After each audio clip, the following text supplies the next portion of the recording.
Hey guys, so if you have one of these Craftsman compressors, this is a 3.0 gallons.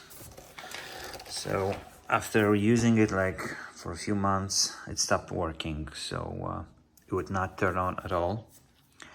So I had to, basically I contacted customer service. They sent me a pressure switch. They thought it's the pressure switch, but I opened it up, I changed it, nothing changed. It was not working basically. Like it was on position and it would not work. So guess what? When I open it up, look at this. Do you see something here? When you open up, look at this black cable. What happens here? It was cut between this plastic and this plastic, and now the cable is cut right here, and on top it's the same. So there is a cut, two cuts in the cable, power cable. So that's why it's not working.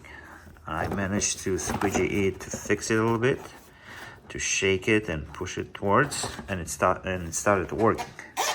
So make sure before you buy this one, or if you buy it, to probably check what's going on, because that's, you can see here, it was like this basically. So that's very bad execution or design, and that's why it broke. What's that? I hope that's not a crack. Yeah, that's not a crack. But yeah, this is why it's not working. Stopped working after a few months. So I hope this helps and helps you fix the problem.